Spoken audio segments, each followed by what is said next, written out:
Ok, bueno, vamos a continuar con la clase en esta hermosa tarde. Ya estamos ubicados nuevamente acá en este espacio. Vamos a la clase número 7 de lo que es adoración. Estamos viendo los nombres redentivos y calificativos de Dios. En este caso, nos toca ver el Shaddai, Todopoderoso. Génesis 17, 1 y 2.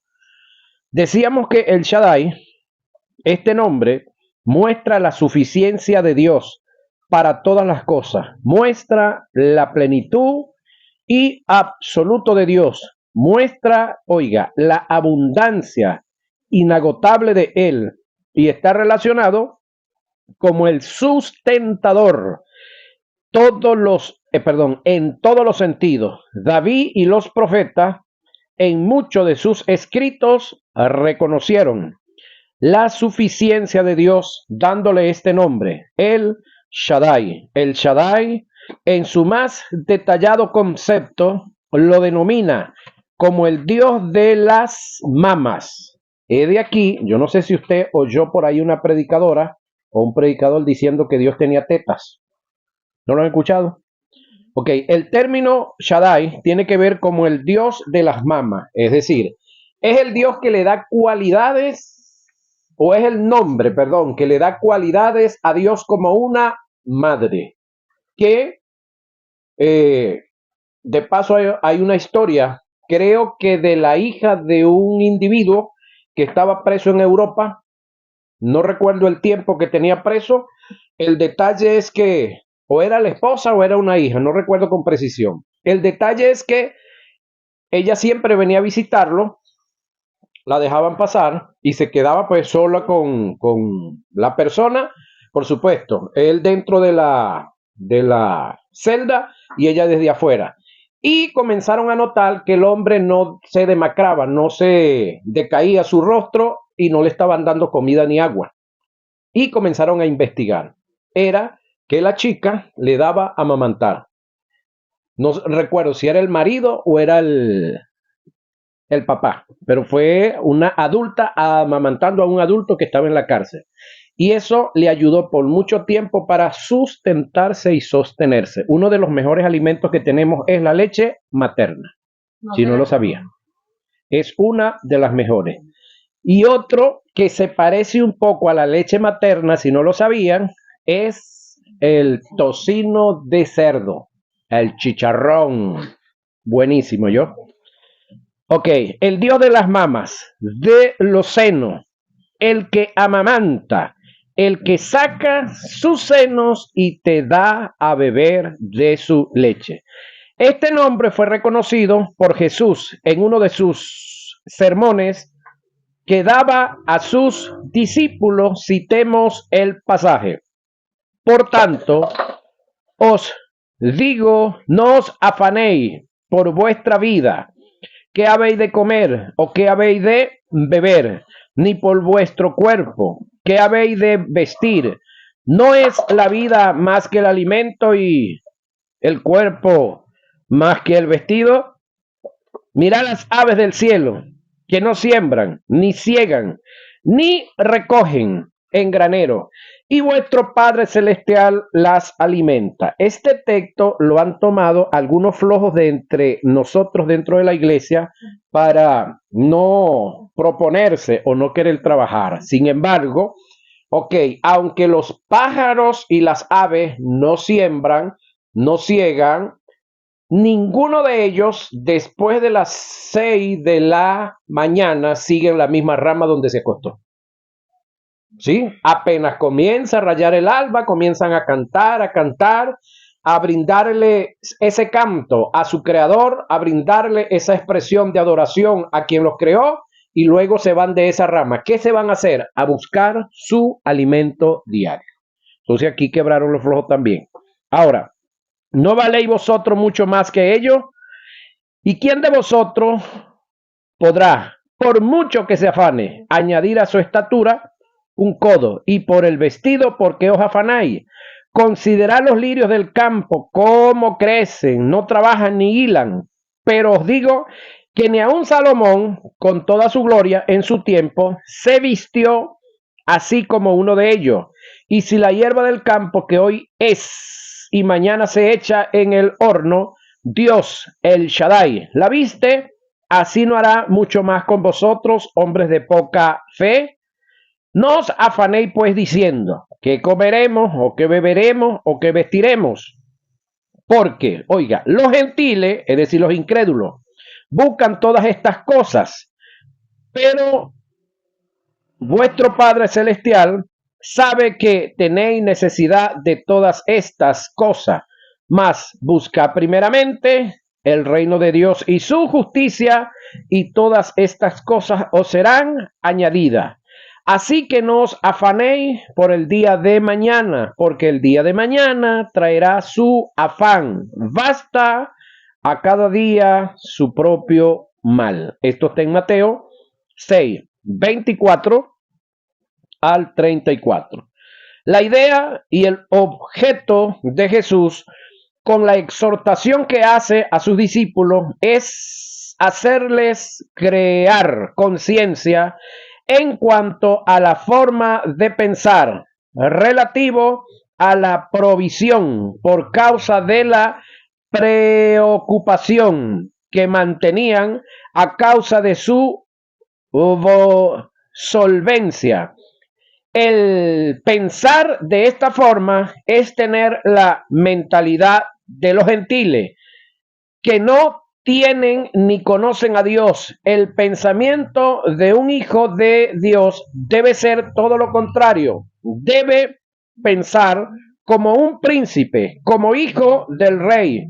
Un hijo de Dios tiene mentalidad de reino.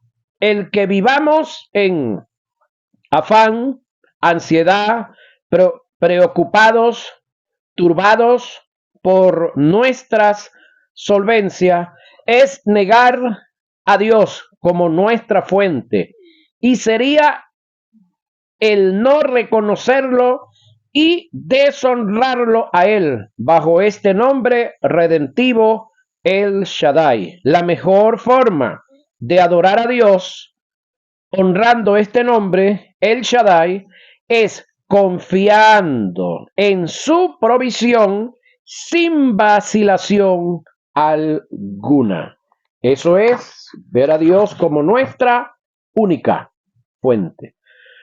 Rafa, tu sanador. Éxodo 15:26. Rafa, tu sanador. Hablando de este punto, quiero recordarles algo que les enseñé en la primera materia. ¿Se recuerdan de las verdades circunstanciales? ¿Verdades trascendentales? ¿Verdades posicionales y verdades posesionales? Bueno, aquí hay que tomar en cuenta esta parte, muy especialmente con las verdades posicionales y las verdades posicionales y posesionales. En cuanto a nuestra salud, en cuanto a nuestra sanidad, que esto nos beneficia es a nosotros. Eso está en Éxodo 15:26. Ahora la pregunta es, ¿usted y yo nos podemos enfermar en qué área? ¿Cuántos tipos de enfermedad existen? ¿Tipos de enfermedades cuántas? ¿Patológicas? ¿Psicosomáticas? Y tuvimos una, que ya fuimos libres una vez y para siempre. La espiritual. La espiritual fue una sola, el pecado. Pero entonces, luego de que fuimos libres del pecado, en algunos de nosotros puede que quedaron algunas psicosomáticas y puede que hayan algunas patológicas. Algunas patológicas las hemos provocado nosotros. No se consideran enfermedad, sino que se consideran deficiencias en los seres humanos. Ahora, en cuanto al pecado, ya nosotros fuimos libres. Amén. Posicionalmente y posesionalmente. En cuanto a las enfermedades psicosomáticas, ya es un trabajo que usted tiene que hacerse con usted mismo, y es un trabajo que ya Dios lo hizo y ya está hecho de parte de Dios, pero para que en usted psicosomáticamente usted esté bien, es un trabajo en el cual usted tiene que educarse. Aquí, en el texto sagrado. Es decir, conocer la verdad para que, conociendo que ya usted posicionalmente ha sido liberado del pecado y por causa de ser liberado del pecado también tiene el derecho de estar y permanecer libre psíquicamente y físicamente, ya así como usted aplicó fe para ser libre del pecado, tiene que aplicar fe para ser libre de la psicosomática y tiene que aplicar fe para ser libre también de la patológica. Es un trabajo en el cual usted y yo tenemos que hacer.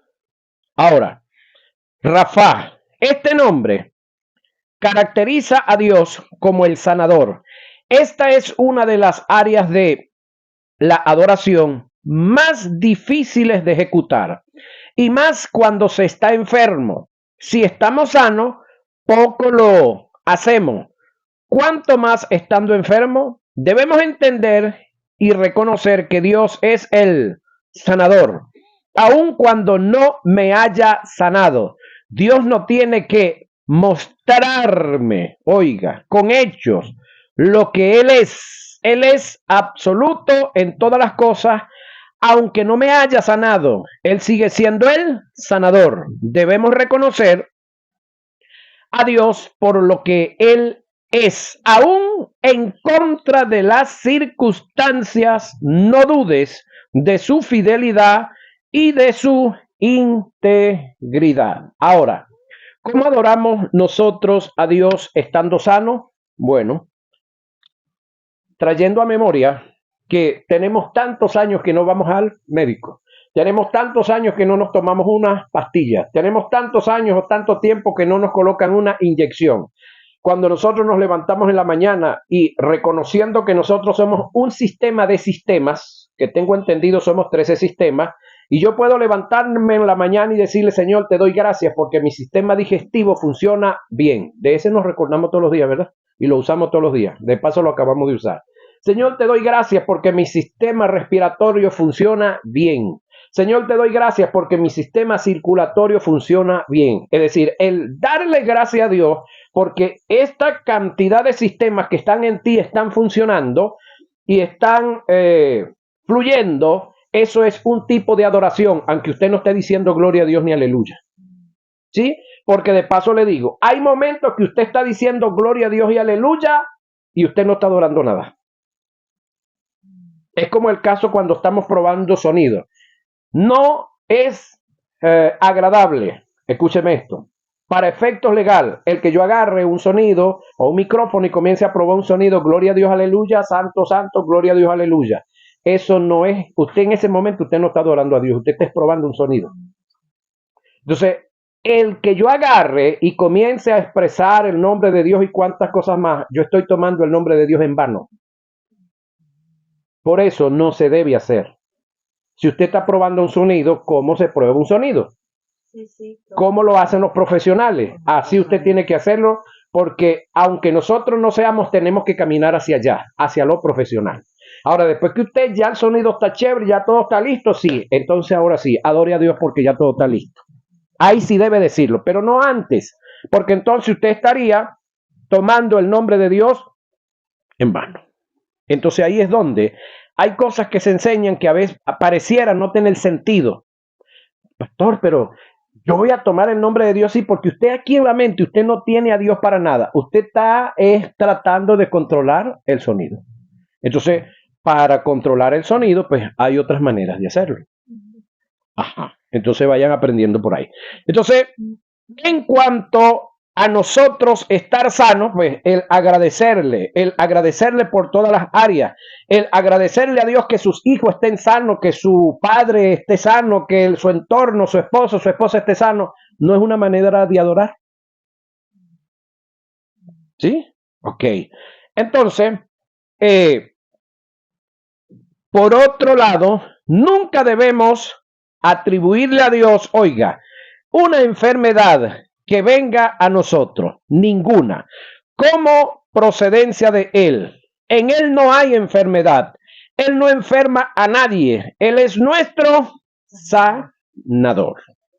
Pregunto yo, ¿en el cielo hay enfermedades? ¿Las enfermedades las produjo Dios?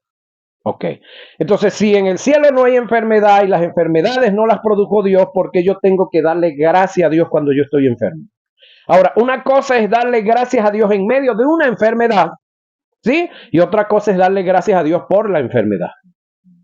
Ahora, el que yo le dé gracias a Dios por la enfermedad, yo le estoy adjudicando a Dios la enfermedad y estoy liberando al desgraciado que me enfermó. ¿Y quién es el que me enfermó? Ya usted lo sabe. El que no tiene gracia, pues. Ahora, grave error en muchas congregaciones todavía, en muchos líderes que piensan que Dios coloca enfermedades para que la gente por causa de la enfermedad lo adore, por causa de el problema, la dificultad en la cual están pasando, entonces se recuerden de que hay Dios. No, eso es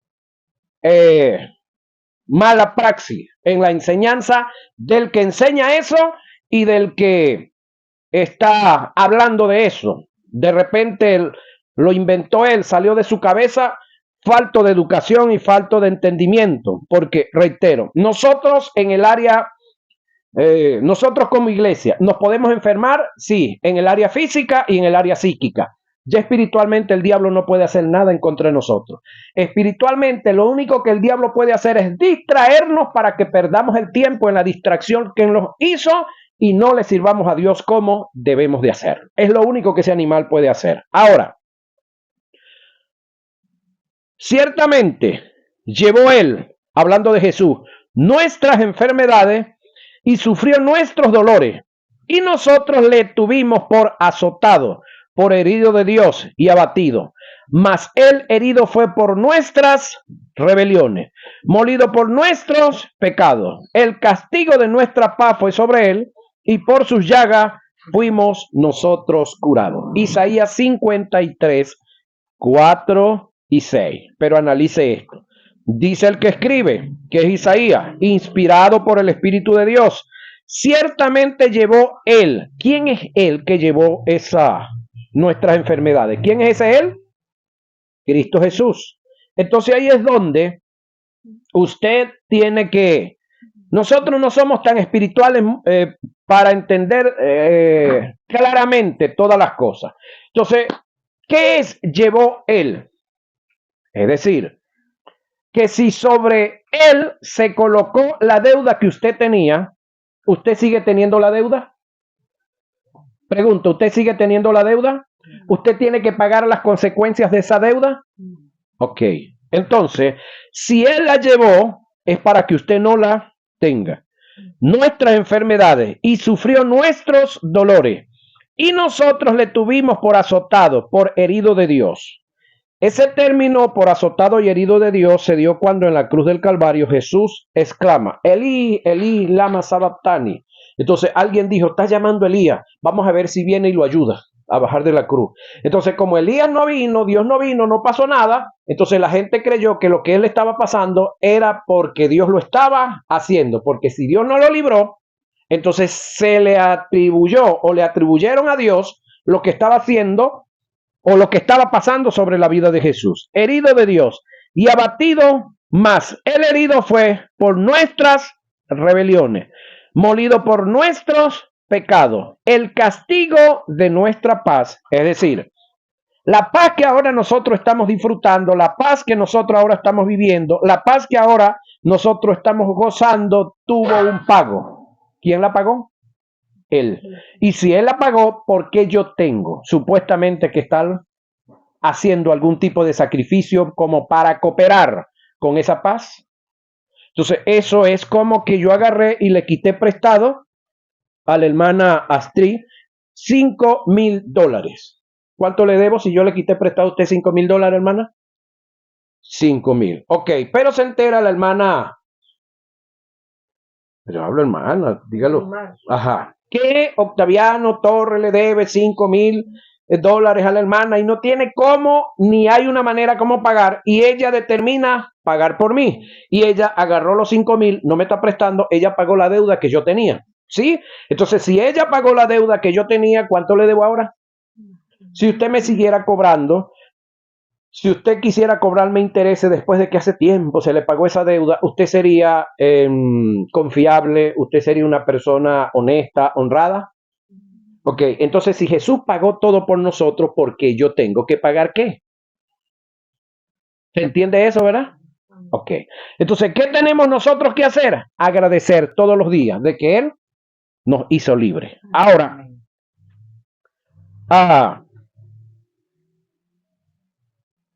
lo que nosotros estamos disfrutando tuvo un costo, pero a usted y a mí no, a Él, a Jesús.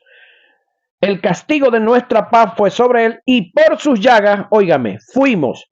Esto lo dice Isaías 750 años antes de Cristo. Fuimos nosotros curados. Ahora sume lo siguiente. 2025 más 750.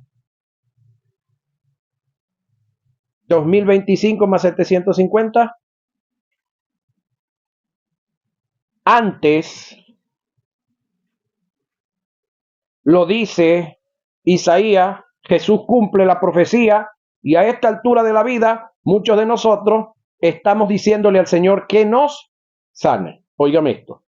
Oramos por alguien y le decimos, hermano, Dios lo va a sanar. El término Dios lo va a sanar no es fe, es esperanza. ¿Sí? Entonces, hablar fe es hablar de algo que ya se dio. Isaías, ¿qué dijo?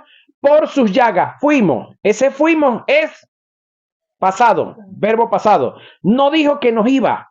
Isaías debió haber dicho que por sus llagas íbamos a ser nosotros, porque él está 750 años antes. Pero ¿qué pasó? Isaías está hablando en fe. Es decir, Isaías se trasladó 750 años adelante en la expresión que dijo. Es una expresión de fe.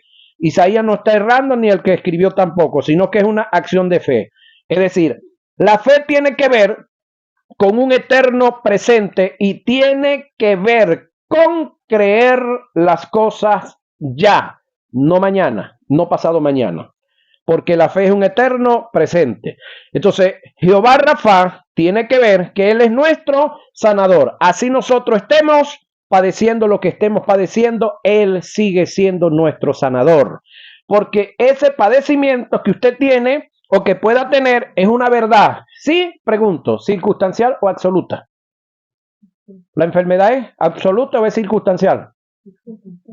Así sea crónica, es circunstancial. ¿Por qué razón? Porque cualquier enfermedad que nosotros tengamos sobre nuestro cuerpo es circunstancial porque nuestro cuerpo también es circunstancial. ¿Sí? Ahora, Nisi, mi estandarte, Éxodo 17, 15. Nisi, este nombre es el sentido o en el sentido cultural indica, Jehová es la señal de victoria, quien limita los campos y me asegura el terreno para ganar las batallas. Él es el poder y el refugio de su pueblo en los conflictos. El hecho de que Moisés haya levantado un altar y en él haya hecho honra, reconocimiento a uno de los nombres de Dios que lo caracteriza como el que nos da la victoria, era un acto de adoración y de agradecimiento, no solo por la victoria, oiga, obtenida en la batalla, sino por las victorias que se obtendrían en otras batallas. Muy importante esta actitud y acción de Moisés. Ahora pregunto yo, ¿será que en este tiempo nosotros podemos estar haciendo en cada lugar por ahí un altar? ¿Será que es bíblico, es escritural que yo haga en X lugar un altar? ¿Por qué razón? El verdadero altar donde Él ahora está es aquí en nosotros. Entonces, el que esté haciendo altares de piedra o de madera o de alguna circunstancia, no entienden qué sacerdocio está. No entienden lo que es Él y entonces le va a dar más valor a un objeto labrado, bien sea de piedra, de madera o de X cuestión por allá, desvalorizándose él o ella. Entonces, por esa razón, el altar donde Dios por el Espíritu mora es en nosotros. Entonces no necesitamos estar levantando ningunos altares por allá. Entonces vino Amalek y peleó contra Israel.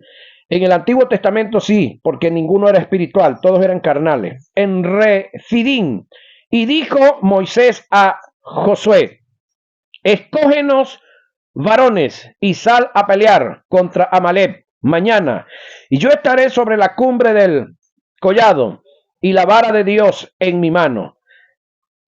E hizo Josué como le dijo Moisés, y pelearon contra Amalek, y Moisés y Aarón y Hur subieron a la cumbre del collado, y sucedía que cuando alzaba Moisés su mano, Israel prevalecía, mas cuando él bajaba su mano, prevalecía Amalek. Y las manos de Moisés se cansaban, por lo que tomaron una piedra y la pusieron debajo de él, y se sentó sobre ella. Y Aarón y Hur sostenían sus manos, el uno de un lado y el otro del otro. Así hubo en su mano fuerza hasta que se puso el sol.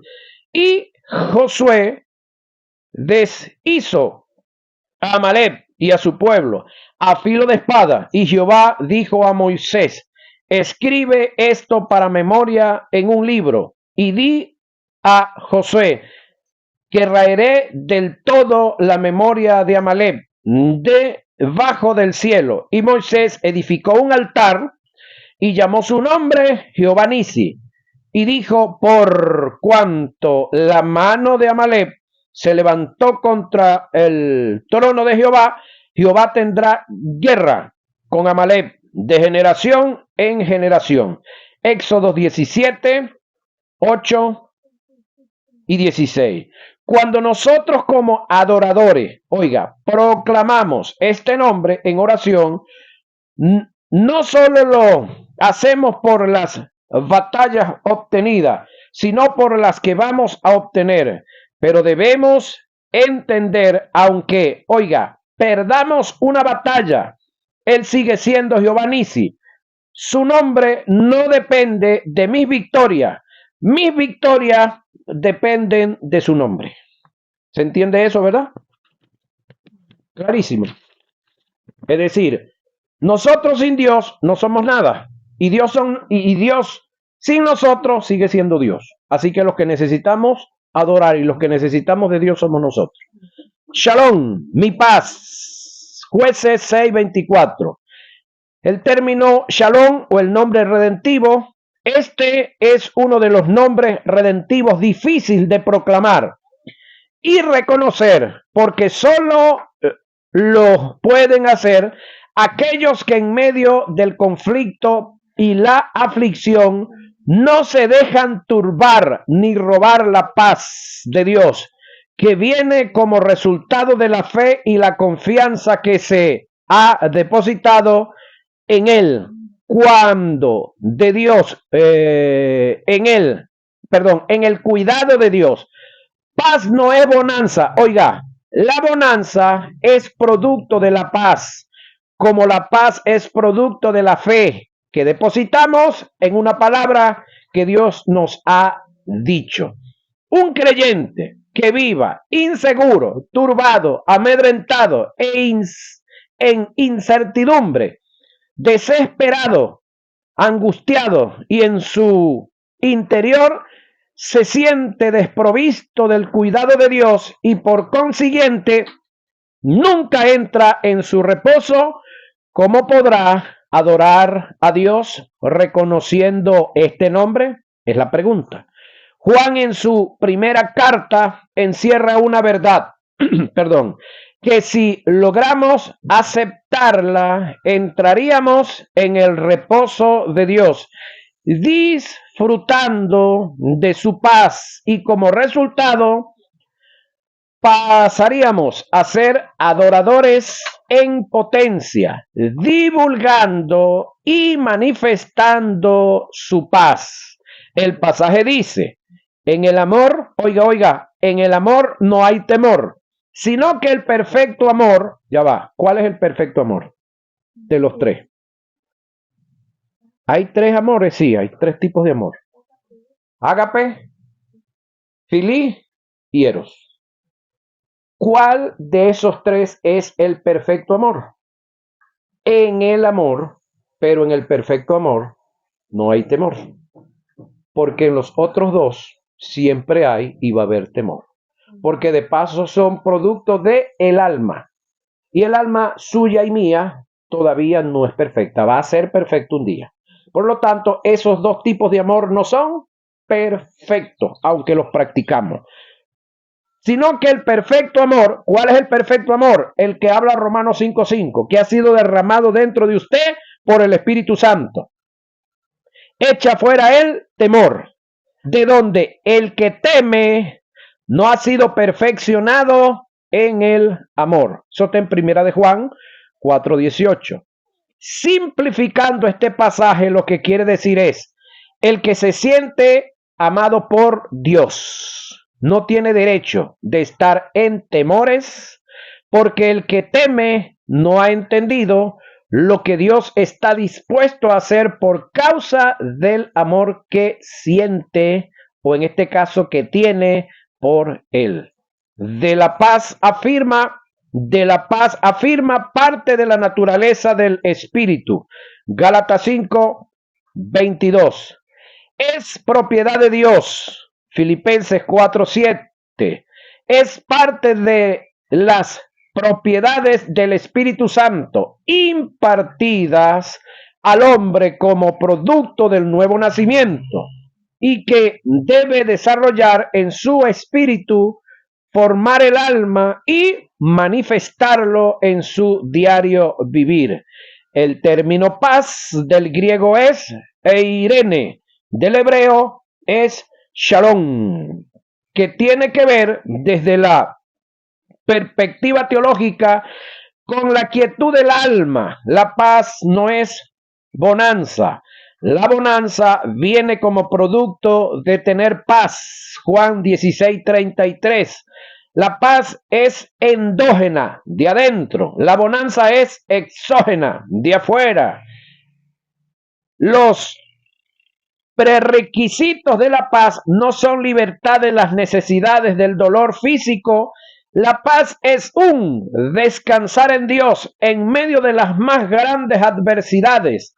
La paz que ofrece el mundo está en total contraste a la paz de Dios. El mundo adquiere su paz, producto de la bonanza. Si hay bonanza, es decir, si la nevera está llena, si el café floreó y la carga se ve bien bonita, todo está chévere, todo está calidad, si el carro está bueno, si la moto está buena, si hay gasolina, si las vacas no se la mamaron los becerros, todo está bueno. Si no hay pleitos con el marido, con la esposa, con los hijos, todo está en paz. Esa es la paz del mundo. Pero la paz de Dios es, aunque esté peleado el marido con la marida, ¿no? Los hijos, aunque que los becerros se volaron y se salieron, aunque no cargó el café, estamos en paz. ¿Sí? Cuando es la de Dios.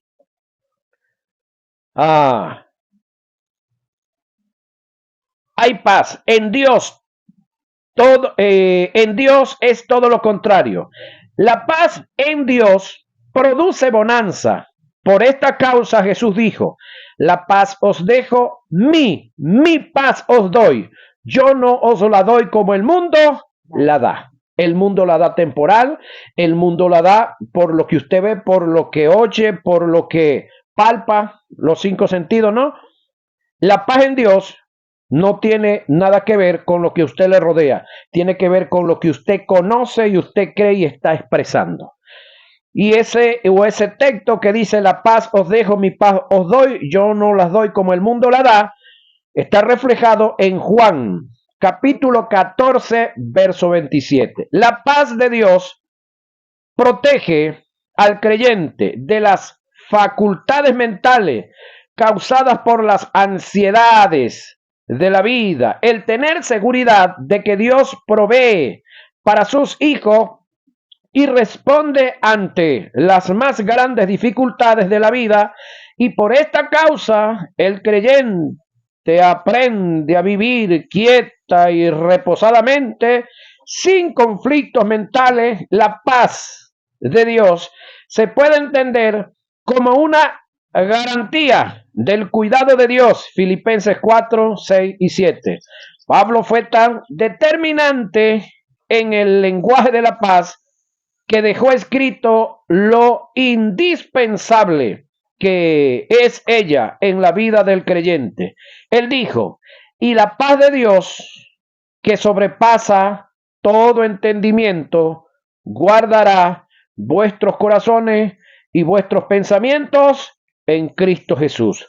Filipenses 4:7. Oiga, y la paz de Dios, que sobrepasa todo entendimiento, es decir, la paz de Dios, no hay ningún entendimiento que pueda razonarla, que pueda entenderla, que pueda concatenarse con ella y enlazarse con ella, porque es algo que está por encima de todos los pensamientos naturales. Y por esa razón es que en algunas ocasiones, cuando nos movemos en este nivel, algunos nos dicen que estamos locos porque no caminamos de acuerdo a sus alborotos, de acuerdo a su desorden, de acuerdo a sus acciones, de acuerdo a lo que ellos piensan y creen. Sin embargo, es cierto que a veces nos dicen que estamos locos porque nos comportamos como no nos debemos comportar. Ese es otro tema que lo vamos a ver después. Ahora, simplificando el pasaje, lo que Pablo quiso expresar fue: la paz de Dios es tan determinante que nos hace vivir, oiga, confiado en medio de las malas circunstancias, aunque no entendamos nada. Jesús dijo que lo único que nos librará de la turbación interna y de los temores es la paz de Dios en nosotros. La paz os dejo, mi paz os doy. Yo no os la doy como el mundo la da. No se turbe vuestro corazón, ni tengan miedo. Juan 14:27. La paz es producto de la fe y la confianza que depositamos en una palabra que recibimos de Dios. Esto fue vivencia en la vida de Jesús, que en medio de una gran tempestad, mientras sus discípulos se turbaron y se llenaron de temor, él dormía y descansaba en la popa de la barca. Él confiaba en las palabras que les había dicho. ¿Qué fue lo que dijo? Pasemos al otro lado. Y si él dijo que pasemos al otro lado, íbamos a pasar al otro lado. Y punto. Independientemente de todo lo que el mar intentara hacer y todo lo que el mundo intentara de hacer, él había expresado una palabra como Dios que era y que es y seguirá siendo. ¿Cuál era? Pasemos al otro lado. Y se acostó a dormir. Mateo 8:24 lo registra, Marcos 4:37 y Lucas también 8:23. La paz es un descansar en Dios, oiga, en un reposar en Él. No es un descansar en mí, en mi conocimiento, en mi fuerza y en mis habilidades, no, ni tampoco en los demás. La paz es la quietud del alma que viene como producto de la fe que depositamos en una palabra que Dios te dio. La intervención de Dios, oiga, en medio de la tempestad vendrá una vez que hayas tenido paz por causa de la fe que depositaste en su palabra. En Dios, donde no hay fe, no hay paz. Donde no hay paz, no hay bonanza. Y donde no hay fe, tampoco Dios va a estar obrando. Hay un hombre que un día se le acercó a Dios llorando que sus discípulos no le pudieron liberar el hijo que él les trajo para que se lo liberaran. Y Jesús no se sentó a llorar con el tipo. ¿Qué fue lo que le dijo? ¿Puedes creer? Sí, Señor, ayuda a mi incredulidad. Esa es la demanda. Creer. La paz viene como resultado de conocer, oiga, el amor de Dios a favor nuestro. Esto lo describe el apóstol Juan en sus cartas.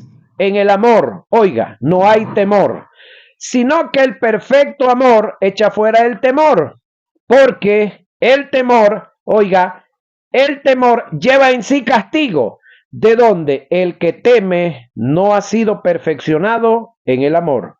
Primera de Juan 4:18.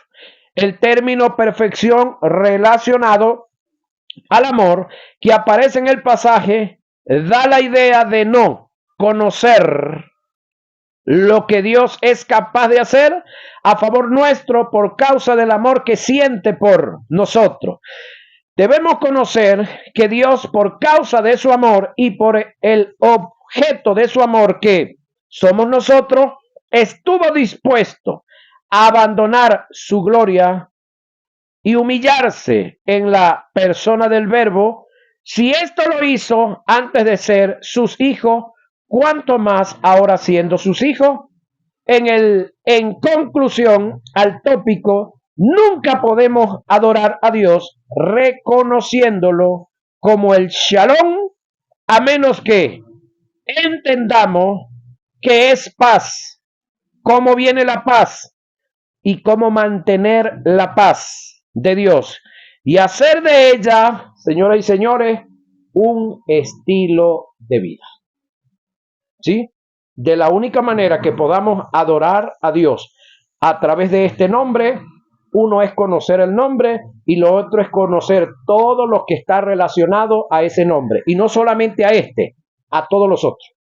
Porque yo puedo sentarme o yo puedo en una tarima ponerme a hablar de Jehová Shalom, de Jehová Shalom, pero ando por dentro atemorizado, ando pensando que qué voy a comer, que qué estarán comiendo mis hijitos, que qué estarán comiendo mi familia, que estarán comiendo mis hermanos y todo eso. Es decir, entonces pregunto, ¿yo estoy honrando a Dios como el Shaddai, el que me provee a mí, el que le provee a los míos? Entonces, muchas veces nosotros pasamos al altar y nos ponemos a repetir nombres calificativos y redentivos y a cantar canciones que no sabemos el significado de esos nombres. Eso nos hace ser unos aduladores, no unos adoradores. El que yo repita una canción que yo no, expresando algunos nombres de estos redentivos y que yo no los conozca, eso no me hace ser un adorador, me hace ser un adulador, porque no conozco el significado de él o de los nombres. Entonces, he ahí la necesidad, óigame, de aprendernos, de conocer el significado de los nombres como tal para poder calificar como adoradores cuando estamos expresando estos nombres. Yo veo que en algunos vehículos le colocan Jehová Jireh. Algún día pregúntele, hermano, ¿qué significa Jehová Jireh? Pregúntele a ver. Otros le colocan Jehová Shalom. Pregúntele a ver si sabe el significado de eso. Y lo tienen escrito ahí. Me cuenta un pastor con el cual estuve un tiempo que en una ocasión él viajaba y en el terminal de Barquisimeto un muchacho que él se dio cuenta por su manera de ser y de hablar y de expresarse, se dio cuenta que era inconverso y cargaba una camisa, una franela que decía aquí Maranatha. Y él le preguntó, ¿qué significa? ¿Qué quiere decir eso? No sabía. Así como nosotros muchas veces nos ponemos ciertas ropas que traen nombres en inglés y no sabemos lo que dice. ¿Sí? Muy especialmente una serie de vestuarios que usan las damas que trae una figura de un conejo o de una coneja. ¿Sabe usted qué significa eso, verdad? Algunos ni siquiera saben eso, pero como es un conejito, un animalito, ellos lo ven tan chévere, tan bonito, entonces vamos a usar la falda que en el bolsillo tiene el conejito, la conejita, o de repente la ropa interior o la franelilla y no saben qué significa eso. ¿Saben qué significa eso?